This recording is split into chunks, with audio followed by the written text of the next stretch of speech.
तो आज अपन 12.1 प्रश्नावली का क्वेश्चन नंबर 8 कर रहे हैं। तो इस क्वेश्चन नंबर में ये बोला हुआ है कि ऊंचाई 2.4 सेंटीमीटर और व्यास 1.4 सेंटीमीटर।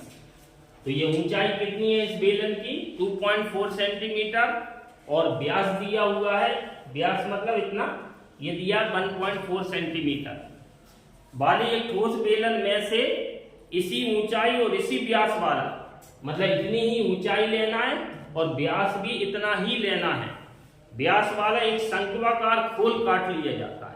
तो पहले ये पूरा का पूरा अपने पास ठोस बेलन था। इस बेलन में से 2.4 सेंटीमीटर ऊंचाई और 1.4 सेंटीमीटर व्यास का एक शंक्वाकार खोल काट लिया। तो ये इतना खोखला कर दिया, बाहर निकाल दिया इतना शंकु। अब क्वेश्चन में आगे कह रहा है शेष बचे ठोस का। अब जो ठोस बच रहा है अपना, इस ठोस का निकटतम वर्ग सेंटीमीटर तक पृष्ठीय क्षेत्रफल ज्ञात कीजिए। तो अब हमें ये जो ठोस बचा हुआ है इसका हमें क्षेत्रफल चाहिए। तो अब अपन ध्यान दें, तो एक तो ये वक्र पृष्ठ बचा हुआ है बेलन का पूरा, आड़े वाला पूरा का पूरा बचा है। तो ये बेलन का वक्र पृष्ठ निकालेंगे पहले। एक ये ऊपर वाला जो बेलन का तल है, तो ऊपर वाला बेलन का तल कैसा होता है? वृत्ताकार। तो पूरा ये वृत्ताकार बचा हुआ है, ऊपर वाला तल पूरा बचा वृत्ताकार, तो उसका क्षेत्रफल निकालेंगे। और एक बचा है शंकु, ये तो शंकु का क्षेत्रफल निकाल लेंगे। इधर तो खोखला है तो केवल ये वक्र पृष्ठ है शंकु का, तो एक शंकु का वक्र पृष्ठ। तो अब जो बचा हुआ है आकृति अपने पास, उसमें हमें 3 क्षेत्रफल बच रहे हैं अलग अलग। बेलन का वक्र पृष्ठ, शंकु का वक्र पृष्ठ और बेलन के ऊपरी भाग मतलब वृत्त का क्षेत्रफल। तो तीनों को उठाकर जोड़ेंगे तो पूरा जो ठोस मटेरियल बचा हुआ है इस पूरे का क्षेत्रफल है। तो सबसे पहले हम ये लिख लेते हैं, दिया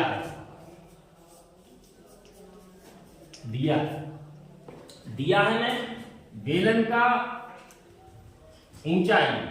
तो बेलन की ऊंचाई h दी हुई है 2.4 सेंटीमीटर और बेलन का व्यास मतलब डायमीटर, तो d से दर्शा रहे हैं। तो व्यास दिया 1.4 सेंटीमीटर। तो जब भी व्यास दिया रहेगा तो त्रिज्या अपन निकाल सकते हैं। तो व्यास का आधा कर देते हैं तो त्रिज्या आ जाती है। तो d का मान है 1.4 सेंटीमीटर, इसका मतलब ये हुआ त्रिज्या r का मान इसका आधा हो गया। तो आधा हो गया मतलब 0.7 सेंटीमीटर त्रिज्या हो गई ये वाली। ये हो गई अपनी 0.7 सेंटीमीटर। अब ये तो बेलन का था, ऊंचाई बेलन की थी, व्यास बेलन का था, त्रिज्या बेलन की है। लेकिन अपन ने जो शंकु काट के निकाला है उसकी ऊंचाई भी यही रहेगी और उसकी त्रिज्या भी यही रहेगी। और ऊपर का जो वृत्ताकार पोर्शन है उसका केंद्र भी यही है। इसका मतलब ऊपर का जो वृत्त है, वृत्ताकार भाग है, उसकी त्रिज्या भी यही रहेगी। तो बेलन की त्रिज्या और शंकु की त्रिज्या और ऊपर जो वृत्त बचा हुआ है वृत्ताकार भाग, उसकी त्रिज्या, तीनों की त्रिज्या r रहेगी और बराबर रहेगी। अब हमें जो निकालना है इस क्वेश्चन में, हमें निकालना है ठोस का पृष्ठीय क्षेत्रफल। जो शेष बचा ठोस है, तो शेष बचे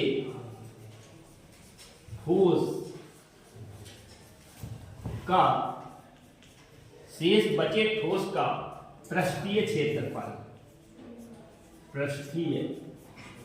क्षेत्रफल, ये हमें निकालना है।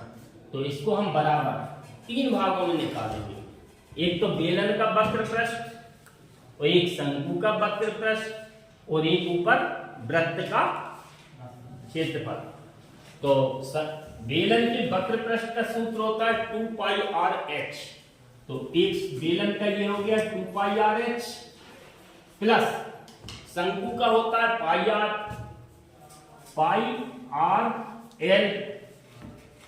और प्लस वृत्त का होता है पाई आर स्क्वायर। तो ये तीनों को जोड़ देंगे तो पूरे ठोस मटेरियल बचा उसका पूरे का क्षेत्रफल आ जाएगा। इसमें जो पाई आर एल है ये काय का शंकु का, इसमें जो एल है वो है तिर्यक ऊंचाई। तिर्यक ऊंचाई मतलब ये वाली, तो ये खड़े में जो है वो है हाइट और ये है अपनी त्रिज्या और ये है एल। तो इसमें एल निकालना पड़ेगा पहले। तो एल मतलब शंकु की तिर्यक ऊंचाई। तो ये अपन त्रिभुज ले लेंगे तो पाइथागोरस प्रमेय लगाएंगे तो वही सूत्र बनेगा एल बराबर। तो पहले एल का मान निकालेंगे। तो शंकु की तिर्यक ऊंचाई एल का मान निकालने के लिए पहले सूत्र लगा देंगे एल बराबर under root R square plus H square. तो इसके ऊपर लिखेंगे हम शंकु की तिर्यक ऊंचाई। तो ये हमारी शंकु की तिर्यक ऊंचाई एल निकलेगी। तो एल बराबर अंडर रूट आर मतलब त्रिज्या, तो त्रिज्या की वैल्यू रखेंगे हम 0.7। तो 0.7 का स्क्वायर प्लस एच मतलब हाइट रखेंगे 2.4 सेंटीमीटर। तो 2.4 का स्क्वायर, तो ये निकलेगा एल बराबर अंडर रूट 7 का स्क्वायर 49 होता है। तो ये आ जाएगा 0.49 इसका वर्ग, मतलब 0.7 में 0.7 का गुणा करेंगे तो ये कितना आएगा 0.49 प्लस अब 2.4 का स्क्वायर करना। तो 2.4 मतलब 24 का 24 में करेंगे तो 24 चौको 96 की 6 हासिल की 9 आएगा और 24 दूनी 48 और 9 हो जाएगा 57।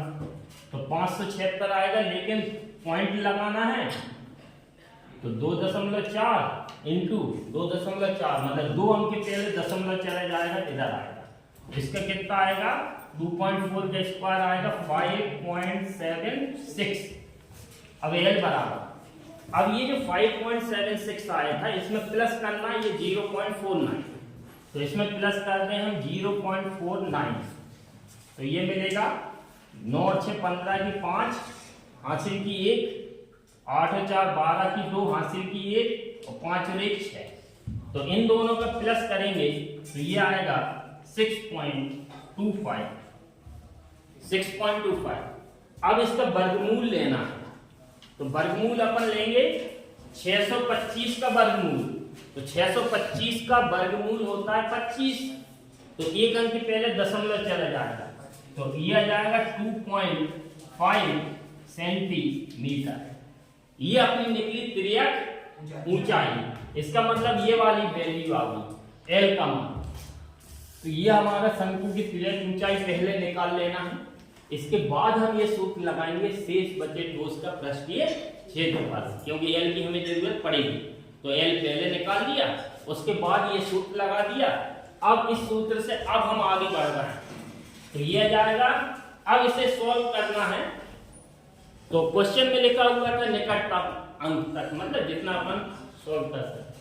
तो इसमें देखो, इसमें सबसे पहले सूत्र में अपन ने तीनों भागों के पृष्ठीय क्षेत्रफल को जोड़ दिया है। अब इसमें से कॉमन लेंगे क्या क्या आ रहा है। तो एक तो पाई आ रहा है और एक आर आ रहा है।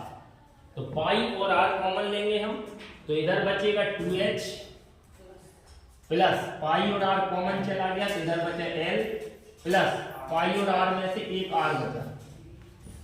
अब वैल्यूज रख देंगे तो पाई की वैल्यू होती है 22/7 या 3.14।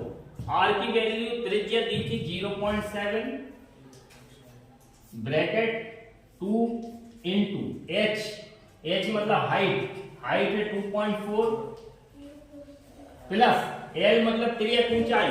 तो ये जो निकली है अपनी 2.5 प्लस आर मतलब त्रिज्या दी है 0.7। त्रिज्या रखेंगे हम 0.7। अब इसे सॉल्व करेंगे तो ये देखो 0.7 और ये 7 है तो इधर से हम काट देंगे तो ये मिलेगा 0.1 अब 0.1 का इसमें गुणा करेंगे तो ये जाएगा, अभी गुणा नहीं कर रहा है, तो 22 गुणे 0.1। अब इन दोनों का गुणा होगा तो 2.4 इंटू 2 तो 4.8 प्लस 2.5 प्लस 0.7। अब इन तीन चीजों का हमें प्लस करना है, तो इन तीनों को प्लस करेंगे तो पॉइंट अपन बाद में देख लेंगे। तो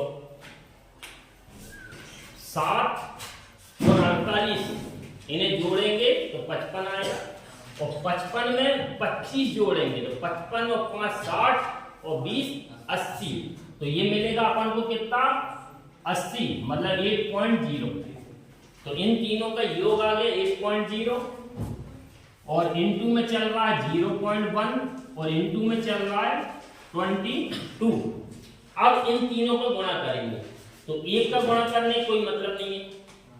अब ये 8.0 का मतलब ये होता है 8 है, 8.0 का मतलब 8। तो इन तीनों को जोड़ा तो 8 आ गया।